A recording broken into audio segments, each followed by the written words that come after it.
everybody, and welcome to the Kingdom's Queens podcast. We are officially in. Oh no, I don't know what that is. Why is that? Okay, apparently our background doesn't want to work for us at all. What is going on here? I'll work on it. You talk, I'll work on it. We are officially entering into week 6 of the NFL already, which I don't even know how we're already in week 6. Feels crazy. It's fine. We are off of a great win against the Minnesota Vikings, which was a huge win for us. We're just gonna roll. There you go. We're just gonna roll. This is gonna be great on podcast listeners. We're doing great. They broke it. Long story short, they broke it. To the people listening, they broke it. We broke it. Sorry, Mom. Okay. Anyway, we are off of a great win against the Minnesota Vikings and on to the Broncos this week for Thursday night football, which is already tomorrow. And I feel like we can't, it's crazy. I'm not a huge fan of Thursday night football. I love watching it, but I don't love when our team plays. Right. Same. So, I like having it on like in the background, can hang out, watch it. Yeah. Right. But I'm your host, Lexi. I'm Chrissy. I'm Jodi. Oh my God, am I glitching again? A little bit. Nah, maybe not. What the heck? We're gonna dab some of the cool kids too tonight. MacBook Air. Anyway, so yes, I know that we normally do this with you guys on Tuesday, and today is Wednesday. Life was lifing, so we could not be with y'all yesterday, but I don't know what's going on with my laptop, guys. But we're here with you today. So really short and sweet today because we wanted to make sure that we can get out here and y'all hear our voices and see our faces because that's the most important thing. So I did just retweet this on Twitter. So if you are watching, please retweet the show. That would be amazing. But let's kind of get into a quick recap of last week, week 5. Chiefs versus Vikings. Went up to Minnesota. Felt like a home game. Minnesota's not far from Kansas City at all. No. Ton of Chiefs fans went out and represented for the hometown. So that was amazing. Let's just kind of get into like a quick recap. I mean, turf sucks. We can start there. Sounds like the Swifties agree that turf is terrible. Swifties against turf. Hashtag Swifties against turf. I absolutely love it.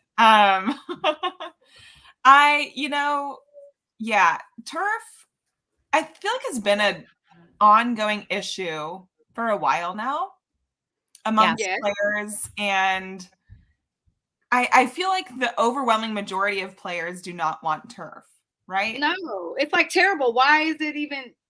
I understand that it's the cheap alternative, but like there's so many players that are getting it. But there's ways to grow grass inside. Even if you're you guys are billionaires. You can figure this out. That's when they have the rolling turf bed. Like they roll it out and then they roll it in for game time.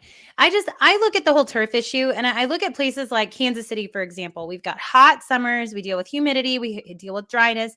And then we have very cold, brutal winters as well.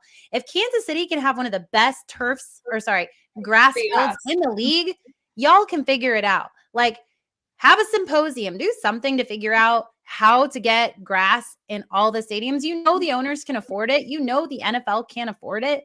So go figure out how to make this the safest playing surface. These guys are your money. All right. You look at how much more revenue the Jets probably would have brought in had Aaron Rodgers still been playing, not trying to give him attention because he's an attention seeking, this week. But like, you just look at like, you don't want your star players going down. Like Travis Kelce, that was a super scary moment for us, right? But you don't want your star players in the NFL who bring in the most revenue, whether it's jerseys or ticket sales or whatnot. You don't want that revenue if you're an NFL owner to go down because of turf. So I figure y'all should be figuring out a way to get all field grass. Jordan Jefferson, Lord. Justin. Mixing 2 receivers. Justin Jefferson, I mean, he just got put on the IR and he's out for 4 weeks and both of them at least in the same game. I don't know what I would do if, Travis was on the IR based off of how last week went. And those non-contact injuries are very scary because it could be something a little more under there that you just really have no clue what's going on. And like, God bless the fact that like everything came back negative for Travis and he was able to go back out into the game, because I definitely was like, sit him the whole rest of the game and it's only week 5. Like, sit him, let him rest up and do whatever he needs to do so we can have him later when it's like most important. So. Yeah, he's not going to sit. No, yeah. He's just like Patrick. They're not going to sit at same breed. Yeah. Same people. It may be better for him to sit, but Travis. Literally the same. They're literally the same person, just like in different bodies. They're both competitive. You know what? Gotta love that. So what are your overall thoughts about the game? So, I mean, we all knew going into that game, like the Vikings O-line, it was not that great, but we knew that they had some really amazing pieces to that offense that make that team so great. I mean, there's so many key pieces on that offense that even if Kirk Cousins can't do his job efficiently, the people around him will make sure that it happens. And that defense played a lot better than a lot of people expected them to also against our offense, and definitely had us, having to think outside of the box for a few different plays there. So what are y'all thoughts about just how week five played out overall? Say what? I was expecting a little bit more from this offense. I was expecting more from the offense, but this was also a huge test for our defense going up against Justin Jefferson and Jordan Addison and God, for the life of me, Hawkinson, their tight end. Madison. This was a huge test for our defense. And I thought they did a fantastic job, especially matching up against, they held Justin Jefferson, guys, to 28 yards. Right, yeah. They held Hawkinson to like 47 yards. Talk about that secondary. Yeah, guys, like that's huge. And our secondary was so good, whether it be Snead or Mike Edwards or Trent McDuffie or Brian Cook or whoever gets thrown out there, Watson or Williams, whomever. Gotta give him a little we're so deep, and that's so great being so deep, especially in our secondary. But it also takes pressure off of Snead, because now we've got McDuffie out there who can go do some of those blitzes as well. It's not all up to Snead. Right. So I love our defense. But we've been touting our defense, I feel like, on this show the whole off season. We were really excited about what our defense was going to do this year. As far as our offense goes, I was happy to see. Well, the biggest part for me is that the turnovers were not there. We didn't have the turnovers this week, which has been a problem. If you remember last season, we had a turnover problem at the beginning of the season as well. It's so weird. So I know those will get cleaned up because that didn't last. And I was happy to see that improvement this game against the Vikings, that we didn't have those turnovers. So hopefully that is something that stays. I was happy with some of our younger wide receivers. I thought Justin Ross had a couple good catches, but he also had a couple really big drops. And then I thought Rashee Rice had a great game. I would like to see them getting the ball. He caught the ball on the first pass thrown to him. I know. That's an improvement. Yeah. Fantastic. So I'd like to see more balls thrown their way, simply because they are making the most of their targets, I feel like. Huge props to Justin Watson. I don't want to hear a single person disrespect him. And also huge props to just Travis Kelce for pushing through an injury when, most people probably would have just sat the rest of the time. Yeah. Justin Reed, leading tackler. Well done. Absolutely. Yeah. I just feel like it was a great fight by our entire team. Yeah. I felt like we were not going to lose that game no matter what, even though we were called on a ton of penalties. Now, granted, I know everyone wants to say the refs help us, which is dumb. I'll just leave it at that. If you want to nitpick the refs, we could go through and watch the Vikings tape or watch the Jets tape or watch whatever tape from this season we've had so far and nitpick every single call that happened, right?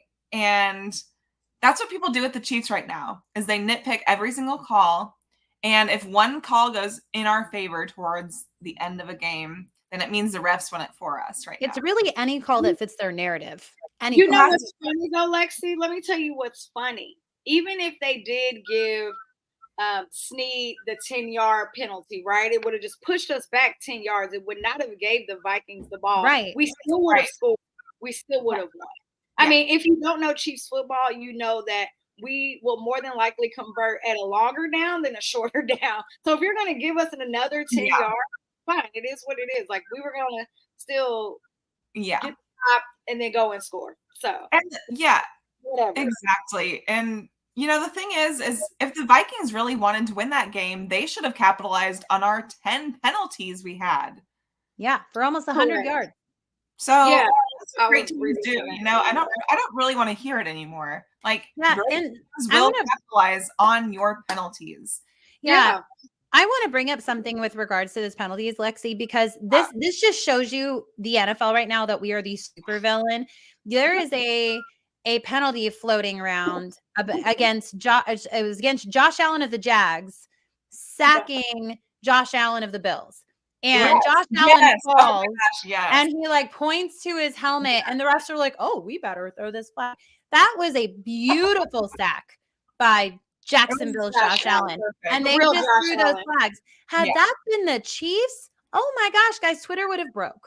Oh, it would have. So and like nobody's talking about that. Nobody, none of the NFL people, nobody is talking about that. So that just goes to show just how much bias people are putting towards making the Chiefs the villains here. It is crazy, so the Vikings, and I'm here for it. They had we gave them 10 penalties for 86 yards. So I don't know. Basically a touchdown, like.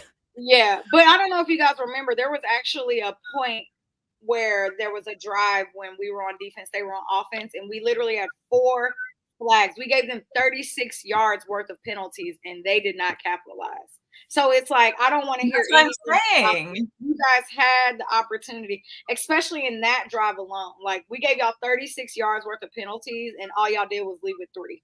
There was an entire drive that our defense committed penalties and drove them down the entire field. Yep. Absolutely. Like, it was one. They didn't have to do any work. 15 yards, 10 yards, 15. Like, it was just like, so. And I think they did score on that, but they scored 3. They got a field goal. Yeah, they only got 3. Sorry, the one I'm talking about, they scored a field goal. Yeah.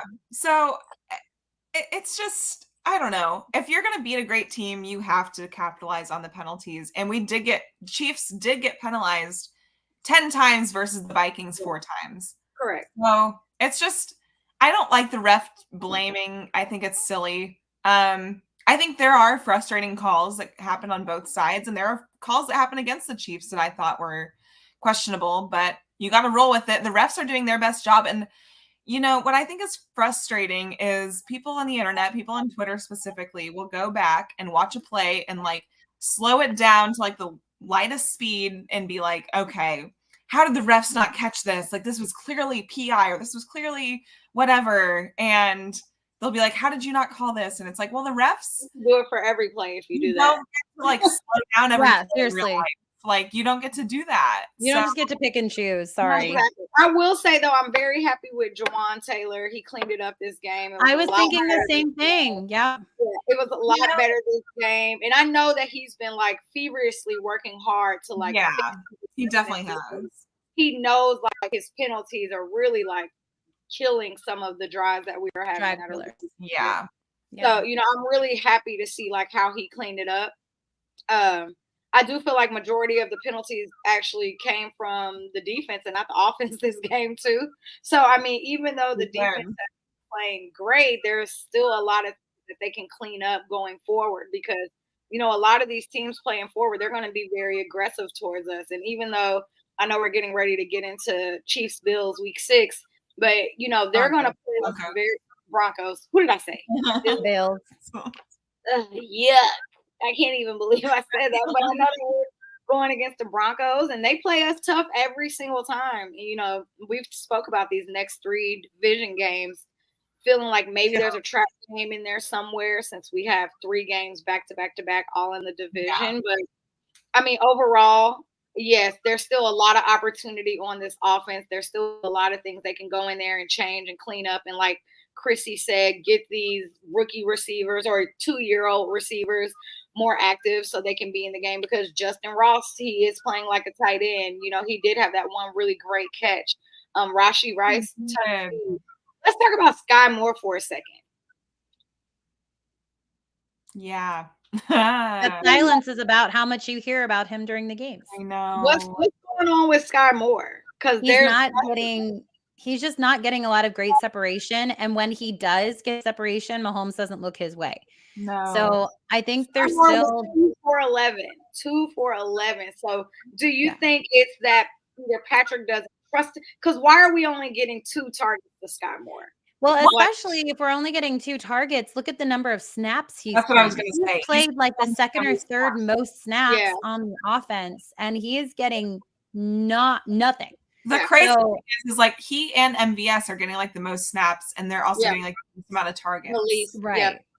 And also for the amount that we're paying MVS, you would think that he'd be getting more targets than that. So here's the thing is like I feel like the problem with Sky Moore is I feel like when Mahomes looks his way, he's not getting the separation he needs. So on the chances where he does actually get open, by that point, Mahomes has potentially already looked his way and he's not open, or he just assumes he's not getting separation and he just doesn't even look his way. I think there's a trust factor there. Yeah. Where, you know, when Sky does get the ball, he's getting a lot of these like jet sweep type things or you know, screen passes, things like that. But like he can't be trusted to get separation down the field yet. And that is a big problem because this is his second year in the offense. He came in, he had a fantastic training camp, but it doesn't seem like it's translating to the actual regular season game. So there is some kind of disconnect going on with Sky Moore and Mahomes. And the thing is like, if you're going to be getting that many snaps, you better be getting targeted or let someone else have those snaps.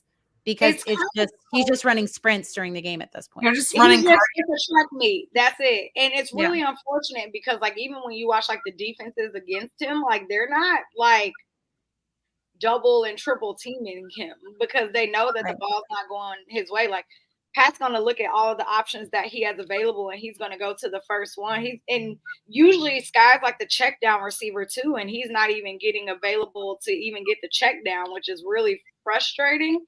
Yeah. So I don't really know what's going on there. I don't know if it's the play design. I don't know if it's because we're still kind of playing vanilla. I don't think it's a fact of us playing vanilla. I just think, you know, our receivers still have a lot of opportunity and they're still trying to learn that playbook and they're still trying to, and we talked about this a few weeks ago. Sometimes you have to go off script. You know what I'm saying? Yeah. Like, I know that this is the play call that was drawn up, but sometimes that doesn't work. And that is why Patrick and Travis have the best connection because Travis is always off script. Literally, they talked about in the last game. Like in the last game, Travis was like, "I'm gonna just do whatever I want," and Pat was like, "Okay, I didn't even call this route, but yeah, I know that I was supposed to go this way." Yeah. Well, and then Patrick knows he's gonna do that too, which is crazy. They just know, like they can read each other's minds. And I don't know if we'll ever have another relationship like that with Mahomes and another tight end or wide receiver. It's so rare, but I would like to see. Like I think you see like Rashee Rice, like there was a time where, you know, he wanted to keep running his route and he realized he should have. He had slowed down his route, but then he's like, crap, I needed to keep going. So like these young guys who are brand new to the system, they know that on a potential Yeah, they know these things. So like they just need to remember like the play is never over with Patrick Mahomes until you are back in the huddle. It is never over. You have got to keep running and getting open. Yeah. You know, like there was this play with McKinnon where it was on this huge scramble drill the scramble that Patrick had. And he was like on this far side of the field. And McKinnon was like, I'm wide open on this side. And it would have been like a huge across his body throw. And he, you know, he was off balance. But McKinnon was like, look, I'm open. Like if he can get the ball here, like I believe he can do it. McKinnon knows like you never give up on that play. You always keep moving and you find a place that's open and get there. And Mahomes will try to hit you if he can. Right. But, I know exactly what you're talking about too. Yeah. I want to talk a little bit about our O-line too. I feel like this was a good test game for them because the Vikings defense blitzed a ton. A ton. Yeah, they're the most blitzed defense in the NFL. Get to Patrick. They did. It was the first game that he took 2 sacks, and he hasn't done that.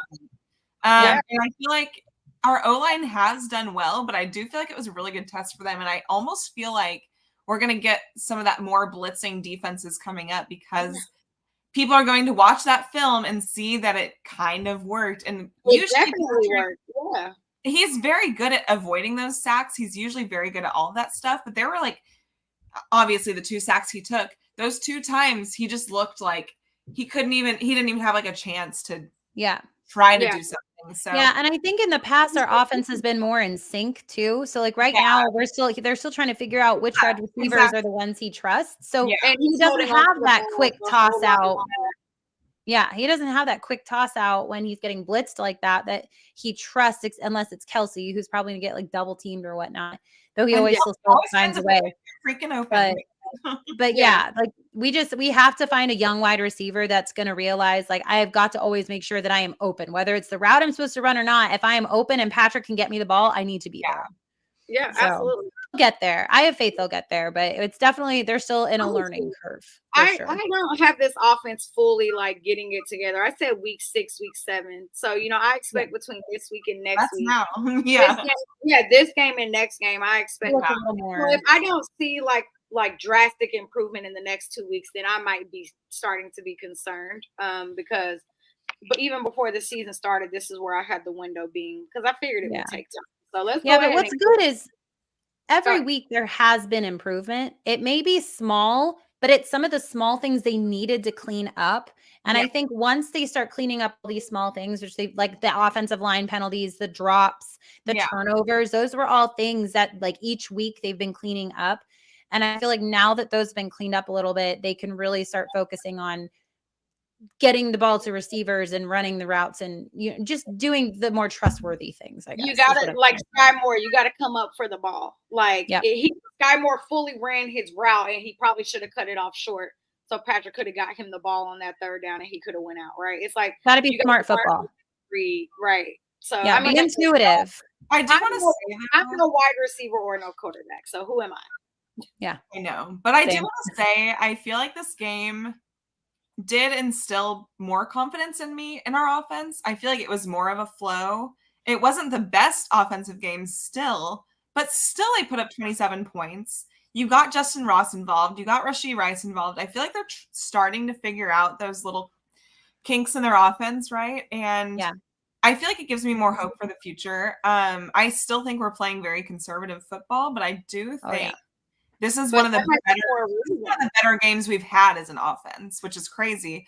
But I also want to say, too, like, if you look at the rest of the NFL and the other offenses around the league, they're not crazy. The only crazy offense right now is the Dolphins. I would say the 49ers are doing the Niners, too. But other than that, there's not many crazy offenses, and I feel like everyone's kind of figuring it out. But the 49ers also just have a great defense. And I think their defense is they're getting the ball, they're getting points on the board. Like that defense is helping the offense out so much. 49ers defense is phenomenal. I think CMC is just having a freaking But he's a freak of nature. I don't know what is going on with him. He is wild. We're get into the Chiefs Broncos though, before we get out of here, because I know we only got not much longer left. Do you want to do our players of the game or no? Yeah, we can. I did not have one, but I can freestyle real quick. Y'all go first. Okay, so my player of the game, I'm pretty sure that I chose Justin Reed. I thought he had a fantastic game. He seemed to be all over the field. He was making tough tackles. He was a leading tackler on the team on Sunday, really stepping it up, especially with Nick Bolton not being there as well. I thought he has been getting better every single week. I'd say he started off the season and he was looking a little, I don't know, but he has improved every single week. And I would say last week was his best game for sure. Careful. So not too much, Chrissy. What did I say? What did I say? Don't get blocked. No, I'm just kidding. No. Oh. Well, I just complimented you, Justin. By the way, Lexi likes you a lot. So can you unblock her, please? Thank you. Can you unblock me, please? You know he's here on the burner. No, but I think he's played better every single game, and he had a fantastic game against the Vikings. No, he did. He had a really good game against the Vikings. Go ahead, Lexi. Who's your player? POG. He definitely did. Yeah, I feel like Justin stepped up a ton in these last 2 weeks for Who's sure. your POG? Mine is Mr. Travis Kelce. Woot woot. As that man, let's just say, I mean, He's got that dog in him. He's phenomenal I regardless. always wanted to say that. I know. He's got that dog in him. He's phenomenal all the time, right? But to see him grit through what he went through, it reminded me of Patrick's ankle game last season, where these guys, they're going down, but they're such football guys that they're like, no, I'm not staying out this game. I am going back in. He was like on the sideline trying to show. He's trying to sneak on the field. I mean, literally trying to sneak on the field for a few plays. He's like, I'm getting on this field. I don't care what you say. Back over here. Yeah. And he's like, please, like, no. But the grit and determination he put into that game, after going out with an ankle injury at halftime, he comes back in third quarter and scores a touchdown. Then lines up at safety for the final play of the game, which was supposed to be a Hail Mary, which Kirk Cousins couldn't break the tackle on that, and Mike Dana sacked him. Props to Mike Dana on that one. Good job. I feel like our defense overall just phenomenal. But, and especially our secondary on that, chef's kiss. But D-line on that one, on the final play of the game, got to Kirk Cousins, so he didn't even have the chance to throw it up. But Travis Kelce was lined up back there as safety, and he even said on New Heights today, he was like, on their podcast, he's like, yeah, no, I told Spags, and Spags was like, you're probably not the most like young, spry player to get up there and get the ball, but I trust you the most at the same time. So they put him back there at safety just in case Kirk Cousins could throw that Hail Mary. And Travis could maybe try to get the interception, which would have been cool if he could get an interception in his career. Just overall, props to Travis Kelce and his grit in that game. Plus that catch, Lexi, that huge catch he made where he had to jump up in the air and he caught it, and then they're like, "Oh, he fumbled," and it's like, no, he was down. That catch. I was like, come on, like if the refs can't catch that in the first few moments, then they should. But that catch after having that ankle injury was insane. Exactly. Like, I just admire him. I feel like he's just a tough dude. He does not want to go out. He does not want to be overlooked. He's not like, oh, you're this old 34-year-old tight end, like you're washed, whatever. Like he's like, no, like screw that. I'm going back out and I'm showing you. You know what he did was my player of the game. Sorry, I'm trying to speed us up. I know Chrissy got to get out of here. My player of the game. I don't really have necessarily one. I originally said like the secondary because the secondary was pretty freaking lights out. But I do want to just kind of give Ross some love, because he doesn't get a lot of opportunity, but when he has the opportunity, he's really executing at a high level. He came in and had a really great catch in that game where a lot of receivers were struggling to get open, and he came in and did what he had to do and went right back to the sidelines. So I'm going to give him some love. I'm not going to give the secondary love because I feel like I always do. I always give Trent McDuffie such a good problem to have. Amazing. I would say Justin McDuffie were great. Like Justin Ross is. Go ahead. Yeah, go ahead. No, I was saying Justin Ross has been available to the media multiple times this week. He was on 610 today. He was available to the media earlier this week, I think yesterday. So, I mean, I think they have some bigger plans for him. Yeah. Oh, for sure. And it could be something that they're just holding on to him until after the bye week. I think after the bye week, he's going to get like really activated. And they could also be trying not to overwhelm him. You know, he is like almost like a rookie in the NFL. So they could be trying not to overwhelm him and overdo it too early. We'll have to talk about that next episode because I definitely have a question for y'all about him struggling to understand the playbook, even though he had a year in the playbook. So we'll talk about that next week because I definitely want to get into your thoughts on that because I have a lot of thoughts about that. But this week, we got Broncos week 6, week 8, back to back. What are you guys' thoughts about going into this game? I have us fully winning this game easily. Yeah. We're going to win this game. But what are your thoughts? I mean, we see that the Broncos are currently imploding really badly. I don't know if y'all saw earlier this week, Frank Clark, he tweeted out and was like, something's got to change. Like, something got to change. Today, they announced he will not be playing in our game. He is out. Yeah. Really? Yeah. Well, I haven't been on social media all No, day. you've been MIA, but yeah, he's out. It's been. I didn't know that, and I hate that. And that means he's probably not traveling. Yeah, because the inactive? ovation he would have gotten at Arrowhead. I know. It sucks. It makes me sad. I wanted to see him. Like they're taking that away from him, and that makes me They angry. said what the reason was why he's inactive? Illness. And he's probably not even sick. He's probably just like, I'm not going against the Chiefs. I don't know. You think he could just fly and just go be a Chiefs fan for a day and no tell no one? Well, I know he was actually battling with an injury. For a little bit, yeah. But then I think he was activated last week, but he didn't play or something. So that's what made him like super frustrated. And we've had that with him on our team. He's had his share of illnesses and injuries, and like that gas. I feel like it's worse for him this season. I don't know what that reasoning is about. But I definitely wanted to see him back at Arrowhead, and I'm sad he won't be there. So that really. He might travel, but I just feel like he wouldn't. Right. Yeah. That's I don't really have a lot to say about this game. I do think Russell Wilson is going to throw an interception. I think it's going to be incredibly important to make sure that their running game doesn't run. We need another Willie Gay interception off of Russell. Yeah. Here's the thing about the Broncos that makes no sense. Okay.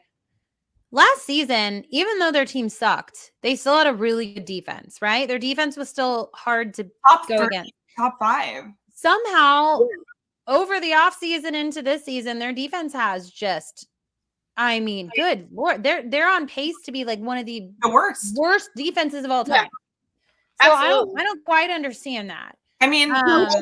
No defense has given up 70 points to a team since 1966. So that's a long time ago, guys. Very long time ago.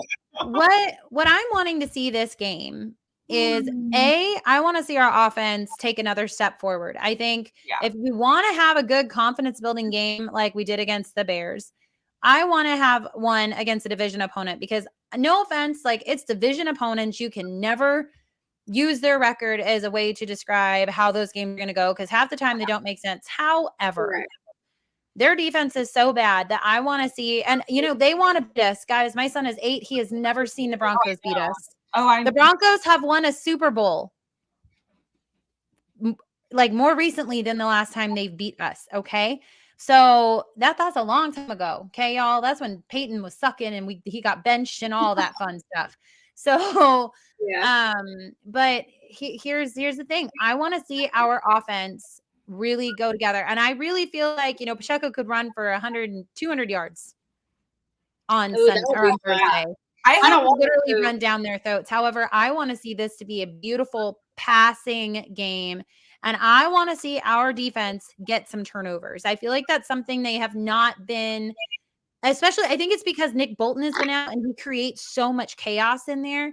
But we have, since Nick Bolton's been out, we have not been getting turnovers very often. I know the Vikings had one at the beginning of the last game, but I feel like the interceptions are always just close. They're just so close. And I want to see us actually get those. We're so close on so many balls. I want us to actually get those, because at the end of the season, we need to be capitalizing on those turnovers and in order to get to the promised land again. So I want to see turnovers by our defense, and I want to see our passing attack looking streamlined. That's what I want the defense, all of everything you just said, and I want them to put points on the board. The teams that are winning are most successful right now, the Niners, the Eagles, their defenses are putting points on the board, also helping out their offense. So I know that we're number 1 in the AFC and number 3 when it comes to the NFL. I was gonna say, it's not even we're not winning. We are winning. We're 4-1. We're winning, but it's man, weird we should be 5-0 this season. Yeah, should be 5-0. That first game was. We're 4-1 and we're not fully there, which is scary because it's like we're sleepwalking through the first 5 games. Yeah, it's really bizarre. I don't get it. This is where the Chiefs, they just play a different level of football. And I believe the 49ers and Eagles are at that same level of playing a different level of football. I think the Dolphins are really close to that. I think the Bills are really close to that. But I think the Chiefs, Eagles, and Niners are the 3 teams in the NFL that are playing different levels of football. The Niners are definitely They're just in really postseason form. You're They're worried they're peaking too early. They're in like Yeah, I postseason feel form. like the Chiefs and Already. Eagles are playing a specific type of football where It's like that. you're still figuring things out, but you're still winning. You're managing the game extremely well. You have fantastic players on all sides of the ball that can do things. And even the Eagles offense, like they're not putting up crazy points, but they're winning. They are just 5-0 to our 4-1. And I feel like our teams will all figure it out soon. I just want to know if the Niners are going to be able to keep this up the whole time. Like, I know what Coach Green does throughout the season and how the playbook really starts to expand. Evolve, yeah. Are the Niners throwing the whole book at you right now? So, do they have time for growth later? And they might. Kyle Shanahan is pretty darn good. They might have that. So, who knows? Who knows? Well, yeah, I don't have much for this game. Let's get into score predictions. Who wins and what's your score? I'm picking the Chiefs. No. And I am going with 38-21. And I feel like some of that's garbage time. Yeah. Totally fine. 38-21. I think our defense is going to feast. Yeah. This is the one game I'm going to have more of these, I know. Score prediction wise, I'm feeling like 34-17. 34-17. That's what I'm feeling. Yeah. I like that. I don't know what I think. I think so last year we put 27 points up before halftime. Mm-hmm. And then we imploded. Patrick got bored, decided to make it interesting. So that makes me nervous. It makes me think like 31 or 34 to like 12. Like they're gonna do something dumb. So like 12 or 14 or it's gonna be a weird number. Like, you know what I mean? 12 or 14. Like a safety again or some stupid like stuff. I think we win for sure by like 12 points. So I hope so. I mean tomorrow is the crucial catch game at Arrowhead too. So they'll be in all the crucial catch stuff and we're honoring Derek Thomas tomorrow. Yeah. They're honoring Derek Thomas. So I'm excited to see that. Yeah, I also just think the Broncos offense has not been as bad. They're better than last season. Have you guys seen McLaughlin? He's like their rookie guy. Yeah. The running back. He's been pretty really good. So there's some guys we got to watch out for, and I hope that we're not overlooking because you know that Sean Payton has had this game circled since forever. Well, yeah, but he also had the Jets game circled, and how did that go for him? Sean Payton he got so many other things he needs to worry about right now. Yeah, they have a lot of issues over there. But I agree with you, Chrissy, and earlier when you said it's like weird to see such a good defense go to a bottom 3. Yeah. It's like I don't even understand. So, and actually I think it was said today, James Palmer and Bobby Stroop said like this is the first time Patrick Mahomes has faced the bottom defense in the NFL going into this week. So it should be a great game. And Bobby said nobody plays like a bottom defense against the Chiefs. Exactly. Yeah. It's really true because it's so true. We literally just won a Super Bowl last year. Nobody's playing us like no. Everyone gives us their best shot. Yeah. My son brought me chocolates. Oh, happy Mother's Day. I want some. I'm so happy. I love that. He's so sweet. I'm a gentleman. I'm so proud. Good job. Good job, Riley. Good job, Riley. Well, let's get into your kids are ready to do what you guys are supposed to be doing. They're trying to talk you up there. I know. Well, let's get into the sponsor. Shout out to Kim Sister. I did not have any Kim with me. Thank I you, got Lexi. mine per usual. Need to come First, up with a catchy limit. Give right.